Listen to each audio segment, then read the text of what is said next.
Muy buenos días.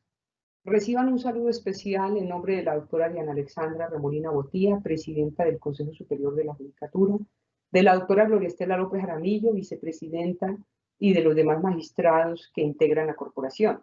Bienvenidos a esta videoconferencia denominada Desafíos Humanos en Época de Pandemia, Derechos Humanos y Ética más allá de los postulados, y que hace parte del segundo ciclo de capacitación en proyección social dirigido a todos los servidores judiciales y quienes articulan el sector justicia de nuestra rama judicial. En esta ocasión vamos a hacer una reflexión en torno a la importancia del tema de la pandemia, a la importancia del reconocimiento y el respeto de los derechos humanos y de la ética al interior del Servicio de Administración de Justicia, concientizándonos de que es una época difícil, es una época dura, en donde nos toca asumir una cantidad de actitudes y que han cambiado, esta crisis ha cambiado nuestra manera de pensar y de hacer las cosas, de elaborar. Sabemos todos que el uso de las herramientas tecnológicas y la virtualidad producen estrés, producen altos niveles de congestión, así que es una época para que todos pongamos un grano de arena y de alguna manera también hagamos un alto en el camino para reflexionar sobre la importancia de cómo sobrellevar estas dificultades, estos diferentes desafíos y retos que nos ha traído la pandemia.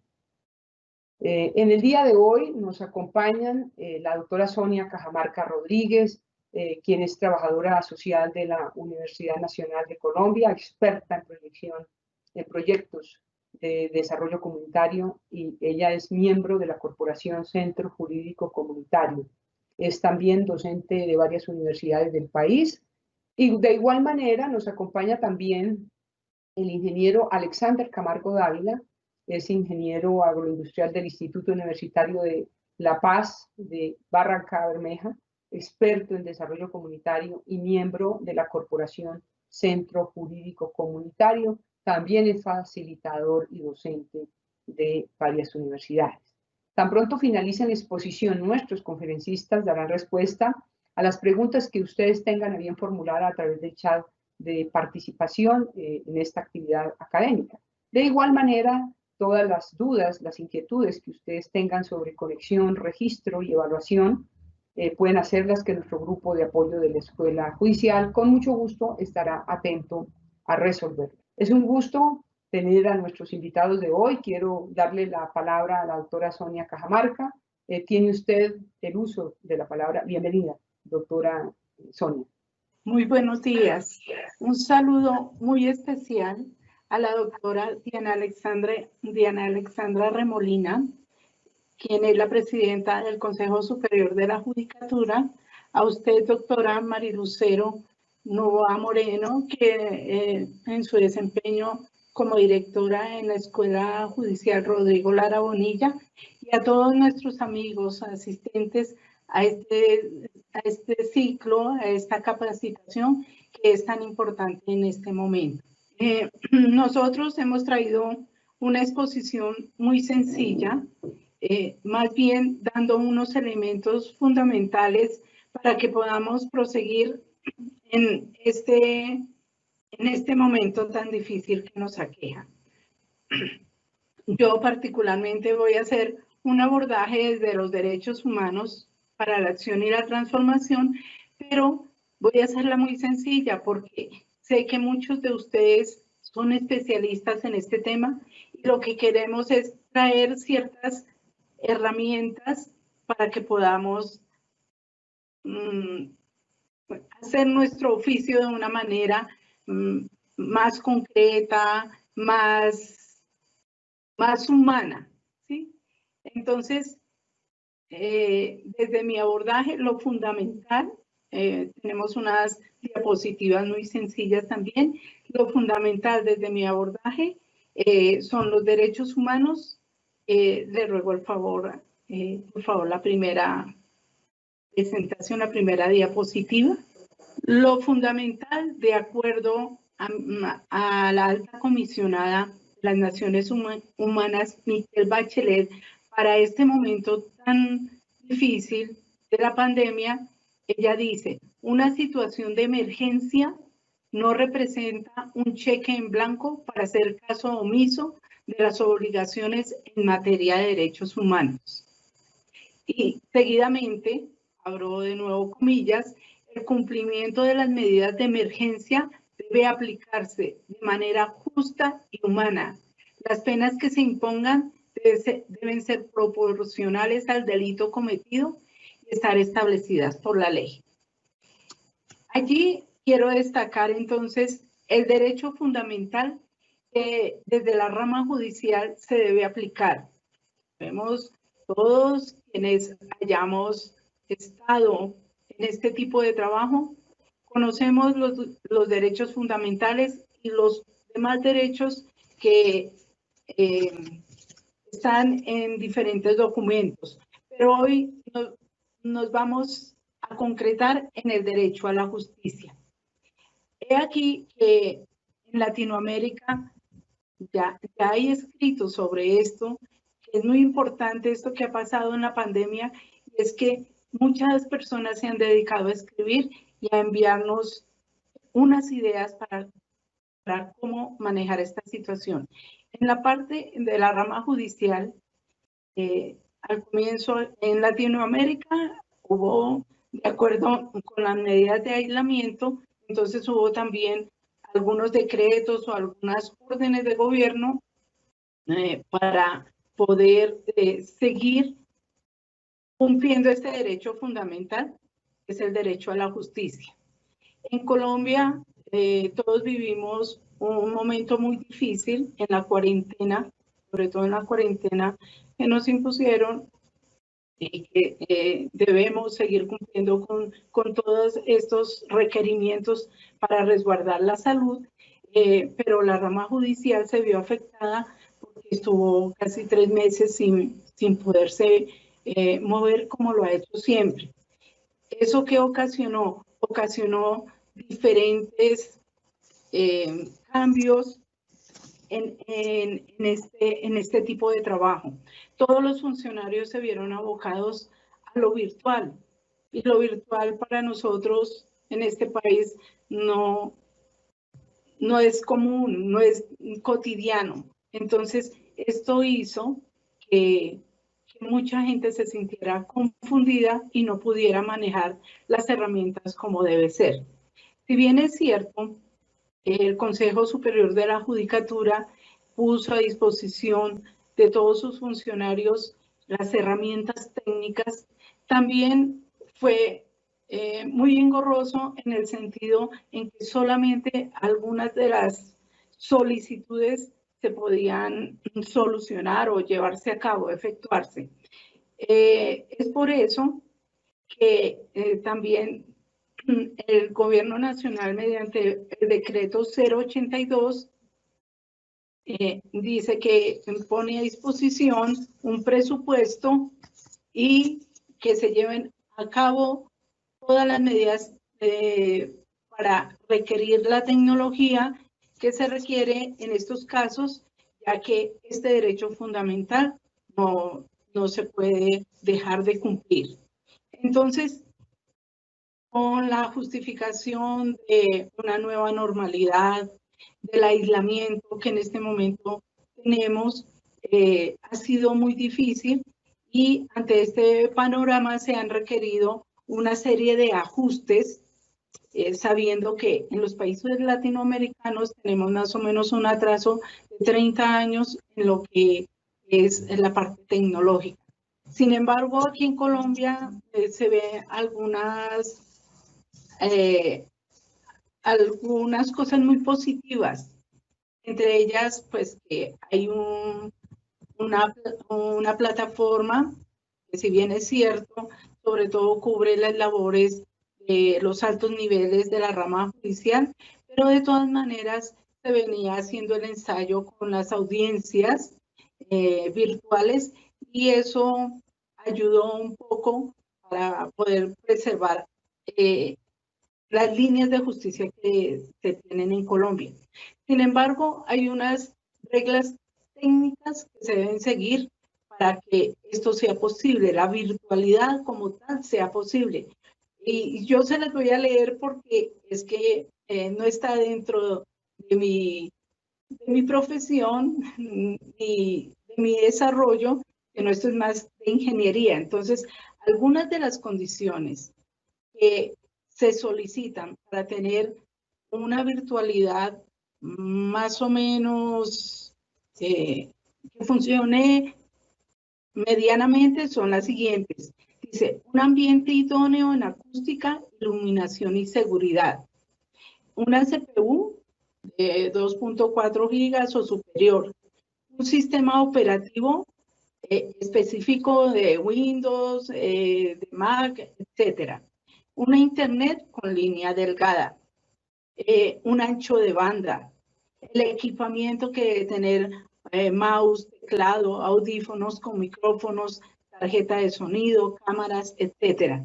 La resolución de pantalla y debe utilizarse un equipo que cuente con un plan de datos o conexión si es celular. Lógicamente, todo respaldado por un equipo de ingenieros que pueda llevar a cabo cada una de estas formalidades que se exigen a nivel técnico. Puede ser que aquí, de cierta manera, tengamos ya algunas cosas en avance. Sin embargo, se ha tenido que acudir también a líneas privadas. Y esas líneas privadas hacen que la situación jurídica no se pueda efectuar tal como se debe hacer. En ese sentido, hay unas críticas, dos específicamente, por favor, la siguiente diapositiva, gracias. Entonces, hay dos críticas fundamentales respecto de lo judicial. Una, dice que se están violando las garantías judiciales. Y dos, que la violación hay violación a las garantías acusatorias. En cuanto a la violación a garantías judiciales, se centra esta crítica, la mayor crítica formulada es el derecho a la defensa. Y el derecho a la defensa en cuanto a presencialidad, en cuanto a comunicación privada y una estrategia defensiva. Ustedes que son abogados me entienden más, pero para quienes somos de la parte social, de la parte de las ciencias humanas, entonces una pequeña explicación. Entonces la presencialidad, lógicamente, si hay una audiencia que sea virtual, no vamos a tener a las personas allí enfrente como siempre, sino que va a ser otra manera que no es la que quisiéramos tener. En la comunicación privada, porque hay muchas cosas de las pruebas y de lo que manejan los juzgados que van a ir a manos a lo mejor de personas que no tienen nada que ver con esto y que pueden manejarlas a su antojo.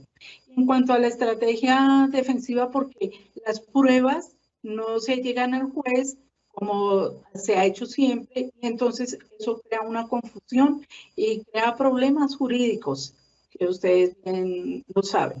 Hay otro, respecto a esta violación a garantías, hay otro tema, que es el acceso al sistema y las brechas tecnológicas. Este lo voy a explicar un poquito más con el siguiente tema. En cuanto a la sentencia justa, se dice que hay posibilidades limitadas para el contrainterrogatorio, para el careo, los croquis, etcétera, todo lo que maneja en la parte judicial. Y en cuanto a la formalidad del juicio, porque tampoco está la persona presente y no se hace ese ritual al que se está acostumbrado, pero igualmente quienes escriben al respecto dicen que el ritual es lo de menos y que finalmente la sentencia se puede dar virtualmente sin ningún problema. En cuanto a la violación de garantías acusatorias, Hay un problema en la parte de la publicidad, que solo ciertas partes pueden acceder a la información, que hay selectividad judicial, que hay un proceso penal, en el proceso penal hay limitaciones de publicidad y esto por acceso impropio o terceras personas tendrían acceso a la imagen del imputado y los ofendidos. Entonces, esto también crea un problema de privacidad en cuanto a los juicios que se celebran. Y también nos dicen que hay contradicción e inmediación. En esos dos temas también hay mucho problema. Pero si bien es cierto, las quejas son de estos dos temas, también hay unos aciertos.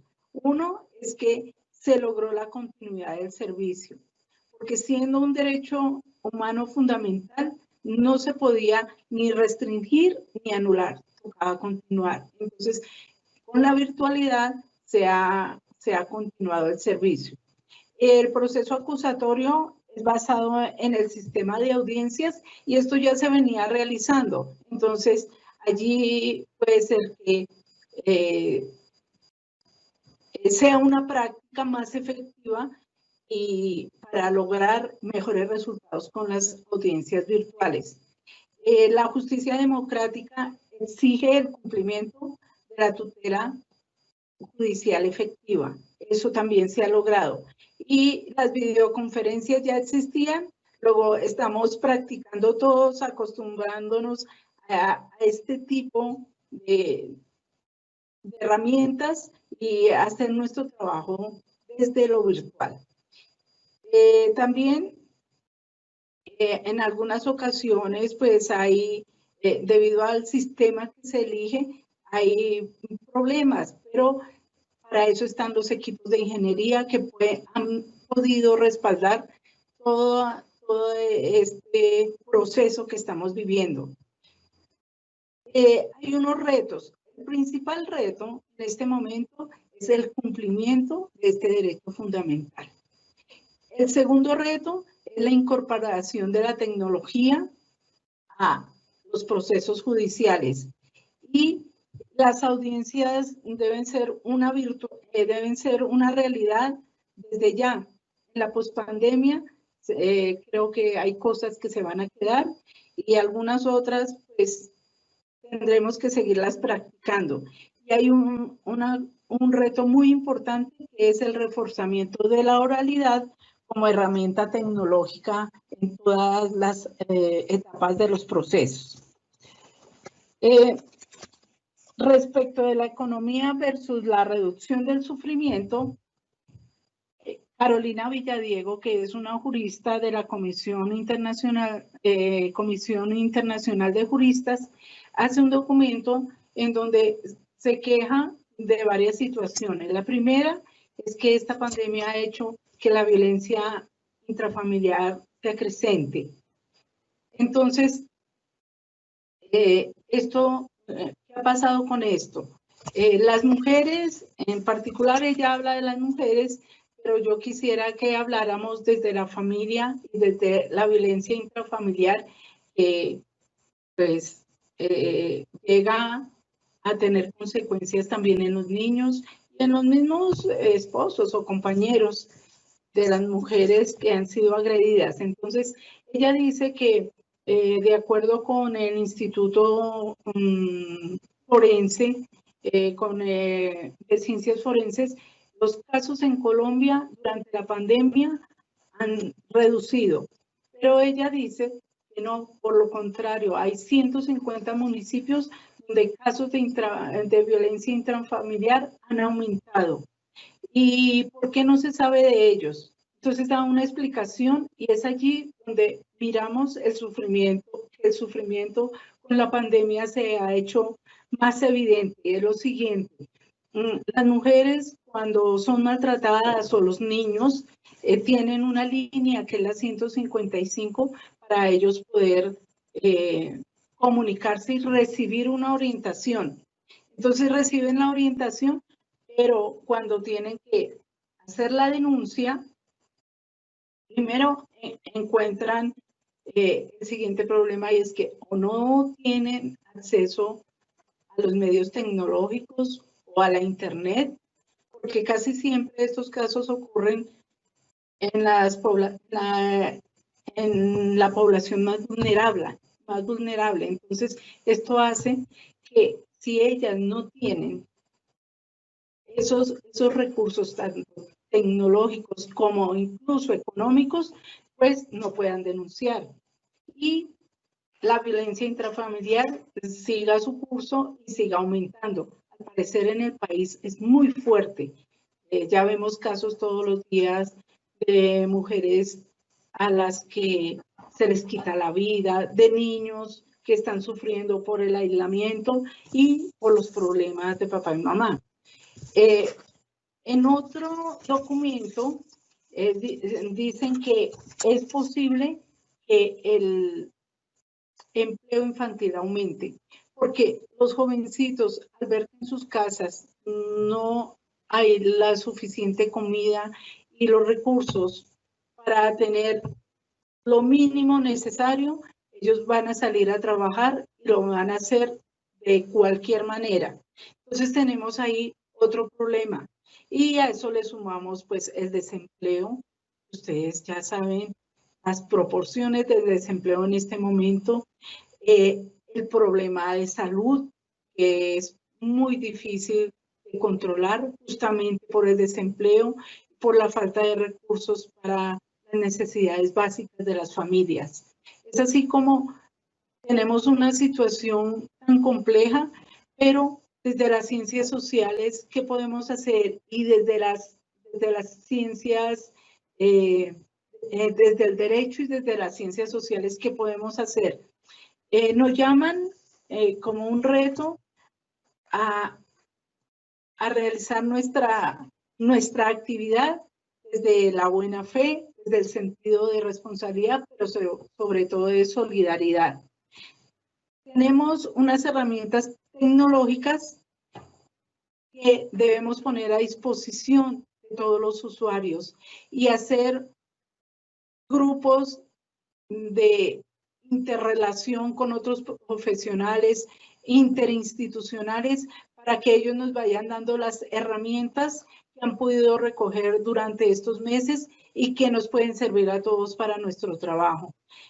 No se trata de traer una receta que nos sirva y que podamos aplicar, sino de investigar, de leer, y sobre todo de poner a disposición de los demás toda nuestra experiencia profesional, todas aquellas herramientas que tenemos desde las ciencias sociales y también cambiar la actitud con las personas a las que vamos a llegar, que en el caso de las comisarías, como trabajamos con familia, con niñas, niños y adolescentes, y con las penas, ¿no? Para estos chicos. Entonces, todos los problemas se están acrecentando, pero los problemas, así sea ante esta pandemia, que es una cosa inusual, que la humanidad no la había vivido, debemos poner a disposición nuestra creatividad, las herramientas profesionales, las herramientas que hemos adquirido durante la experiencia.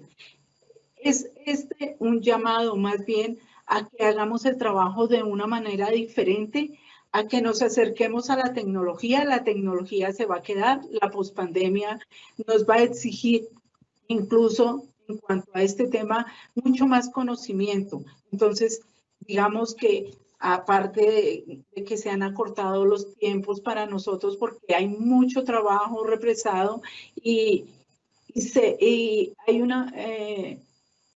hay de parte de muchas personas un agradecimiento hacia la rama judicial, sobre todo los jueces, porque desde sus casas han colocado sus recursos para el internet, para su computador, sus herramientas tecnológicas para poder solucionar esta situación. Sin embargo, tenemos que ir caminando hacia una relación interinstitucional que nos permita que la experiencia sea menos fuerte y que podamos brindar una serie de herramientas con las cuales nunca habíamos trabajado.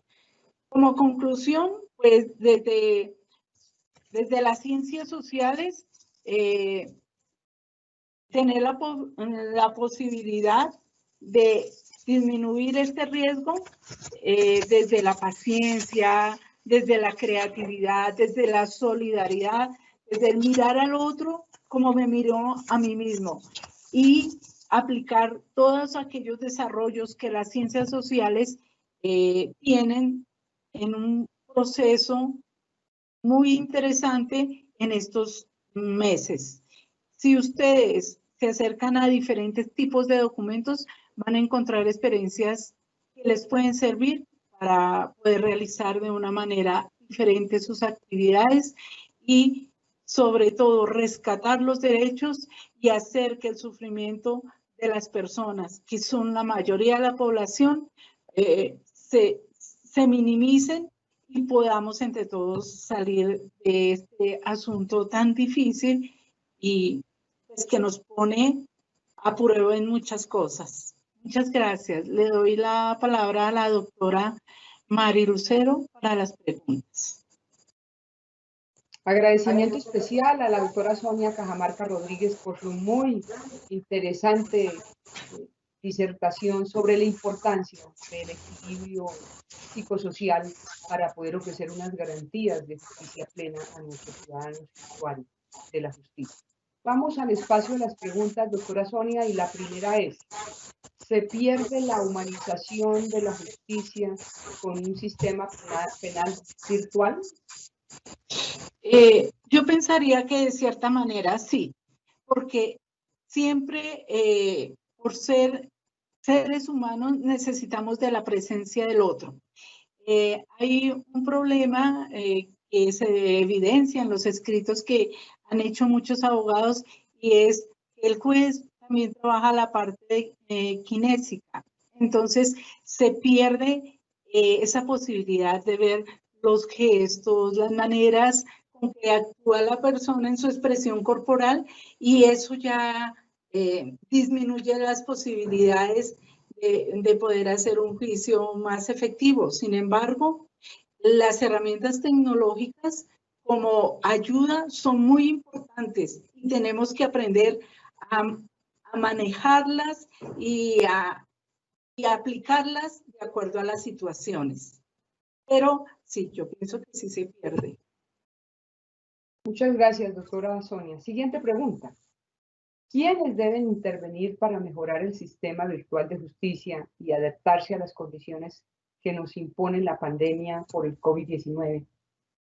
Bueno, esta pregunta es bien interesante, pero ya no podemos hablar de ciertas instituciones o entidades. Sabemos que la ingeniería puede hacer una intervención muy importante. Sabemos que desde las leyes también hay entidades e instituciones, pero debemos hacer colectivos de trabajo para que las cosas puedan salir mejor, porque hay una serie de inconvenientes, sobre todo de saber utilizar estos medios. Entonces, esos inconvenientes tenemos que mirarlos en conjunto para poderles dar una solución, incluyendo a todos los profesionales que trabajan para la rama judicial y a las instituciones que están conectadas con la rama judicial.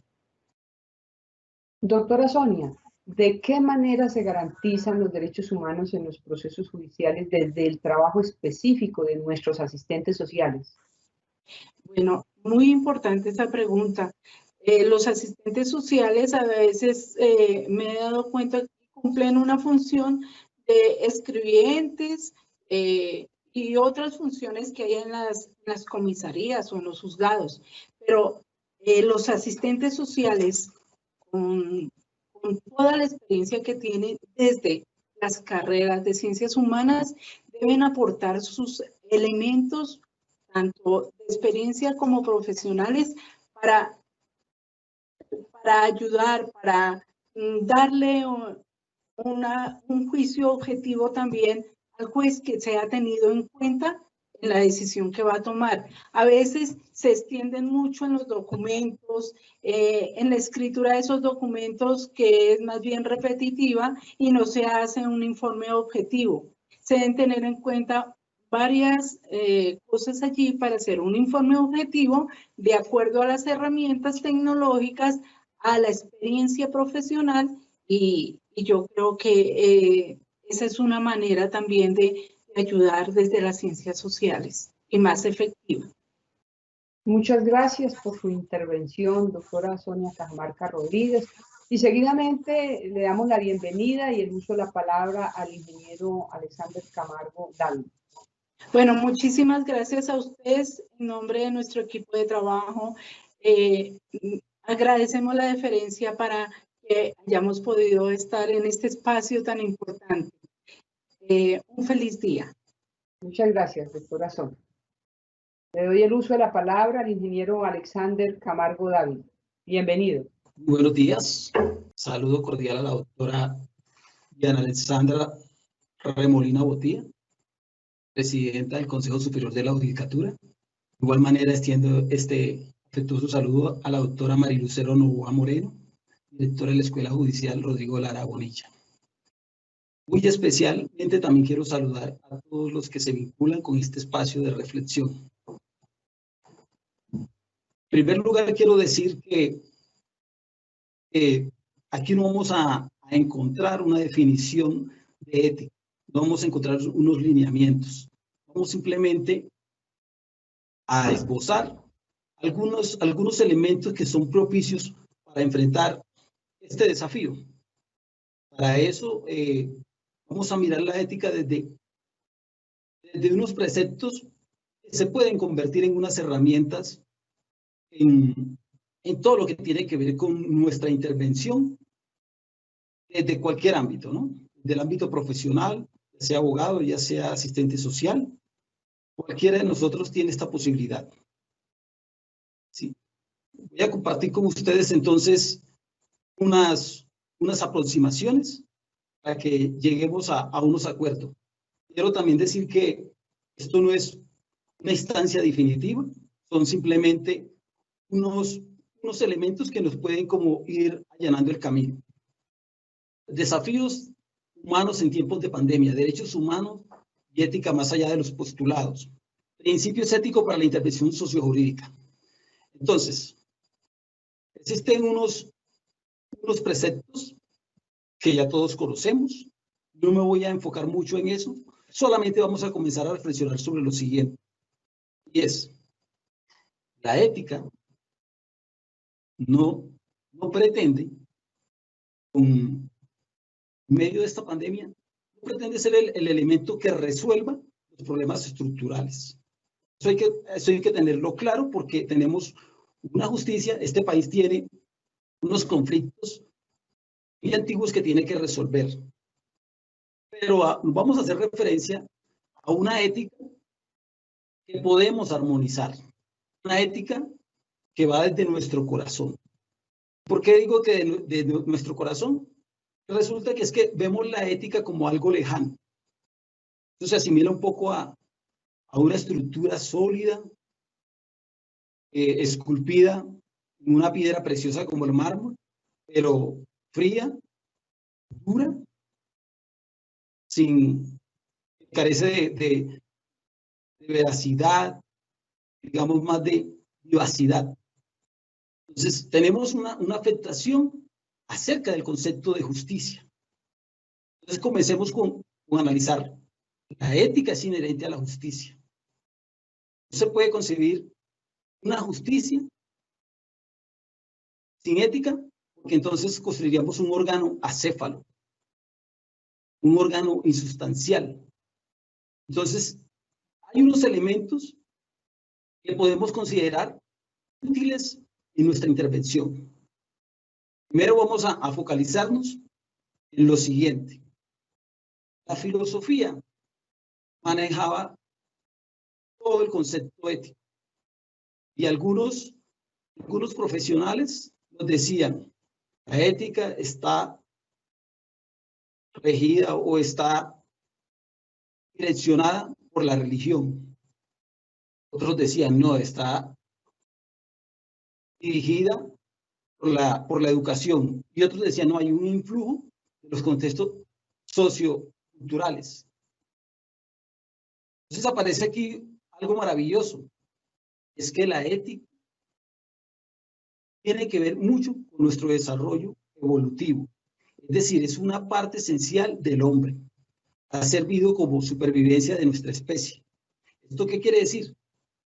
De Darwin, cuando escribe el libro El descenso del humano, Darwin dice, los animales que tienen instintos, fíjese bien, que tienen instintos sociales, pueden desarrollar emocionalmente algunos sentimientos. Es decir, la ética nos está diciendo que el hombre puede hacer de ella un modo de vida. Actualmente, con los desarrollos científicos tan adelantados, encontramos que muchos neurocientíficos están diciendo, cuando estudiamos el cerebro, cuando hacemos un mapeo, encontramos evidencias de que el buen comportamiento, de que las acciones generosas, de que la bondad son cualidades innatas que el cerebro humano desarrolla. Entonces ya estamos hablando de un desarrollo personal.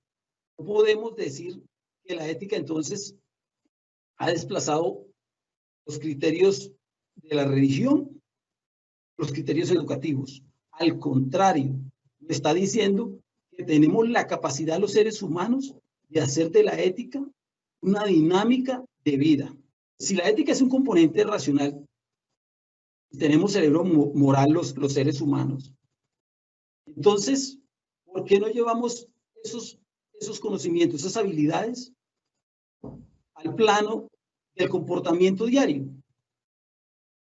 La ética entonces pretende que eso que tenemos en la mente, eso que tenemos conectado, que además no difiere tanto de la realidad porque nosotros no somos seres de burbuja, somos seres que nos relacionamos, estamos intercomunicados, interrelacionados. Entonces, ¿cómo llevo yo ese concepto? Materializarlo. Para materializarlo, entonces necesito del ejemplo. Y ahí cunde el viejo adagio. Un ejemplo vale más que 1000 palabras. Cuando yo trabajo en la materialización de la ética, entonces estoy creando el hábito. El cerebro está reconociendo que tengo ciertos comportamientos con los que conozco y con lo que no conozco. Siguiente, por favor.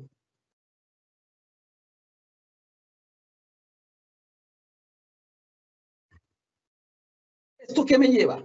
Esto me lleva a que, como ser inteligente, voy a hacer de la ética un estilo de vida. Pero un estilo de vida no solo para mis allegados, para mis familiares. Tenemos que pensar lo siguiente.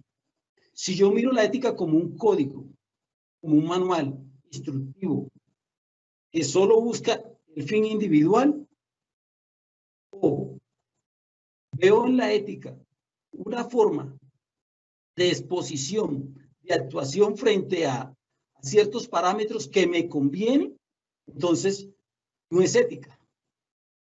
Porque la ética, el componente lo decide desde lo colectivo. Es decir, si yo estoy bien, quiero o pretendo, mi alcance es que beneficie a mi prójimo, que beneficie a mi amigo, que beneficie a mi vecino, incluso un comportamiento de pareja. Entonces, el meollo del asunto radica en cómo esos conocimientos tácticos, cognitivos, motivacionales, los traslado al ámbito público. Que nosotros somos éticos dentro de nuestro ámbito íntimo, pero al salir, solamente, por ejemplo, los comportamientos que tenemos cuando conocemos que hay una persona contagiada, que hay una persona que está padeciendo un sufrimiento. Somos apáticos, a pesar de que hablamos de justicia, a pesar de que consideramos o que tenemos las herramientas pertinentes para poder darle solución a unos problemas que son básicos. Entonces, una atención idónea es una forma de justicia. ¿Y esto cómo se traduce? ¿Cómo lo llevo en la práctica? Cuando yo me pongo en la tarea de entender al otro desde su sufrimiento, estoy entonces apuntándole a unas herramientas de interacción sanas.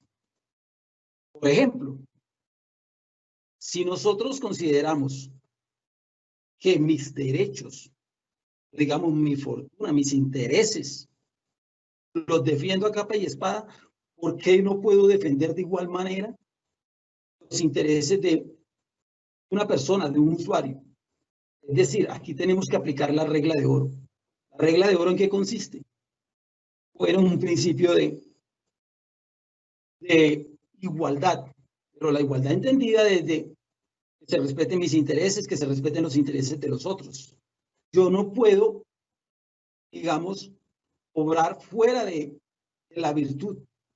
¿Qué es la virtud? Es simplemente el procesamiento, digamos que no mecánico, pero sí corriente, de decir, la ética la estoy proyectando en mi cerebro y a partir de ciertos comportamientos que los he analizado, que los he deliberado, puedo compartirlos, hacer uso de ellos para el bienestar de los que me necesitan. Hablamos de una redefinición de lo ético desde lo tangible.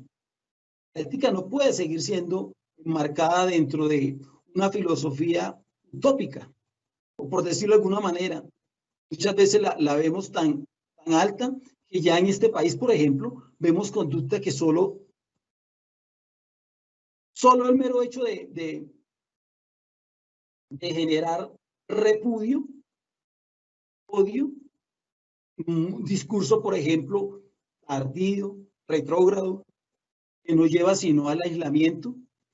Entonces, ¿cómo comenzar a aplicar los conocimientos técnicos que son importantes, atraparlos o conjugarlos también con los conocimientos reflexivos? ¿Por qué? Porque eso nos va a dar un equilibrio. Acordémonos que la ética es una manera armónica de convivir con el otro. La ética no actúa sola. Es un componente que me obliga a plantear mi comportamiento no solamente para el bienestar propio, sino pensando en un futuro de equilibrio. Es decir, yo soy parte de esta construcción colectiva. No hay un mejor beneficio social que la magnitud cooperativa, basado en la ética, en la bondad. Cuando usted le brinda al usuario al menos unas condiciones mínimas para entender su sufrimiento, ese por bien servido. ¿Por qué? Porque uno ve la justicia lejana, la ética mucho más. Pareciera que todos los días nos estamos replanteando nuevos retos y resulta que no es así porque no hemos superado lo básico. En conclusión, yo diría lo siguiente. 1. La ética no está supeditada a la exposición de mis valores. No. Yo no puedo exponer lo que yo soy en público cuando no estoy reconociendo al otro. La ética incluye al otro. Por tanto, si yo hablo de buenas conductas, tengo que ser ejemplo de ellas.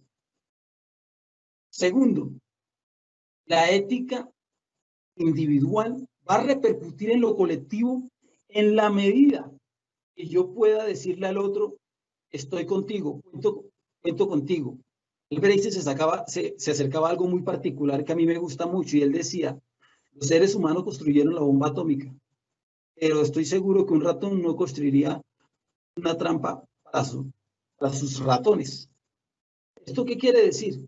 Que nosotros, los seres humanos, tenemos la capacidad de inventar, tenemos la capacidad de desarrollar herramientas que nos beneficien no solo a nosotros, sino a los demás, pero traducirlas o ejecutarlas en los momentos o en los escenarios que exigen de una voluntad, de un esmero por parte de nosotros, nunca lo hacemos. Entonces, cerraría con que, además de una reflexión interna, necesito una práctica diaria. Esa práctica es una habilidad y se convierte en virtud. Por lo tanto, la ética va a fluir desde mi escritorio, desde mi familia, desde mi vecindario, desde cualquier ámbito, porque ya la estoy haciendo íntima. La saco de ese nicho familiar y la transporto a donde se necesita. Las comunidades, los niños, los ancianos. Involucra un comportamiento no solo de la distancia. Por ejemplo, compartir con ustedes estas palabras tienen un mérito. ¿Por qué? Porque a veces los inconvenientes técnicos nos separan. Si la mera interacción entre humanos genera discordias, imagínense en un punto tan, digamos, tan complejo como la ética. Le cedo la palabra a la doctora Mari para las respectivas preguntas. Ingeniero Alexander, muchísimas gracias por su muy importante y clara disertación. ¿Qué tan necesario y urgente en esta época son esos principios, esos valores que usted ha dicho, y no la ética vista como un mero postulado teórico, filosófico, sino cómo esa teoría se puede volver en la práctica una realidad para la convivencia armónica y pacífica entre todos? Vamos a las preguntas, ingeniero Alexander. La primera, ¿la ética es solo un concepto teórico en el ejercicio profesional? Si lo miramos desde el conocimiento técnico, podríamos definirla de la siguiente manera. Es todo un andamiaje técnico necesario para nuestra formación, para entender el mundo, pero ese andamiaje necesita del conocimiento sensible, del conocimiento reflexivo, es decir, ¿por qué yo hago esto? ¿Para quién lo hago? ¿Qué me motiva a hacerlo? Entonces, podemos manejar el discurso, puede haber un convenio ético, pero todo ese convenio necesita una dinámica, una práctica desde los ámbitos tanto privados como públicos. Siguiente pregunta, ingeniero Alexander. ¿Cómo trasciende la ética lo conceptual? Fácil, si ya sabemos que el ser humano tiene conciencia moral o cerebro moral, entonces el primer paso es activarlo. ¿Cómo activo yo la virtud del buen trato? Ejerciéndolo. ¿Cómo activo la buena comunicación? Haciendo el ejercicio con una interlocución sana, una interlocución desprovista de malos tratos, solamente con la simpatía, con la amabilidad. Miren, no hay que desconectar ninguno de los sentimientos como la generosidad, la bondad. Esto es clave. Esto no es religión, esto no es contexto social, esto es simplemente la base que nos ha permitido como seres humanos evolucionar. El cerebro va captando. ¿Cómo hago yo que eso que sé de manera abstracta se convierta día a día en un instrumento que casi que fluya de manera informal? Ser ético ya no debe ser una meta de los cerebros pues, altruistas. Ser ético debe ser la base de una sociedad nueva, digamos, de un sueño colectivo de día a día, que obviamente no vamos a lograr eso de la noche a la mañana. Es solamente como el objetivo presente de que la ética es vivir los valores a diario. Muy bien, ingeniero. ¿Por qué nuestro comportamiento varía según el círculo social? Fácil, porque los valores también los aplicamos de acuerdo a ciertas ventajas. Yo soy honesto en mi trabajo porque me toca hacerlo. Yo soy colaborativo porque me están observando. Entonces, toda esta exposición, por ejemplo, hay algunas conductas que se ocultan a través de ciertos espectáculos mediáticos. Entonces todo lo volvemos feria, pero no hay una trascendencia. La gente, porque ha perdido la fe en muchos funcionarios, en sí mismo, en la cooperación, por ejemplo, como principio para salvaguardar, por ejemplo, nuestros valores más arraigados. Uno diría que pasan cosas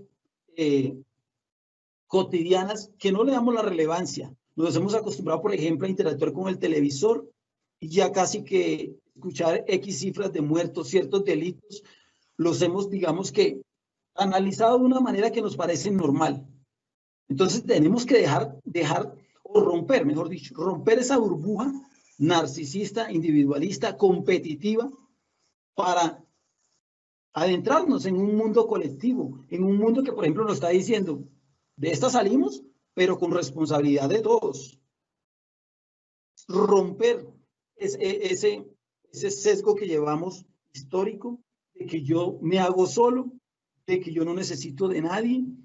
La economía aquí juega un papel importante, y es que a veces lo económico no va en línea con lo ético. Les voy a poner un ejemplo de una universidad española que decía que genera más estrés no recibir un soborno que aceptarlo. Entonces, ¿qué nos está diciendo esto? Nos está diciendo que nuestros valores están siendo cuestionados día a día. ¿Cuál sería un elemento también decisivo para mejorar nuestra capacidad ética? Sensibilizarnos con el dolor del otro. Cuando yo me sensibilizo, me hago más humano. Reconozco también mis limitaciones. Me hago más humilde y comparto mi alegría. Comparto eso que la vida también me ha dado a través de la herencia que nos ha dejado la evolución. Somos seres racionales, por tanto somos capaces de transformar nuestro entorno. Muy bien, ingeniero Alexander, nuestro agradecimiento especial a usted por tan clara y sencilla explicación acerca de los valores éticos para la vida práctica, para la armonía no solo laboral, sino social, familiar. En esta época de crisis, donde el confinamiento y la sobrecarga de trabajo virtual empieza a hacer estragos, no solo en la salud mental, sino en la convivencia con los demás.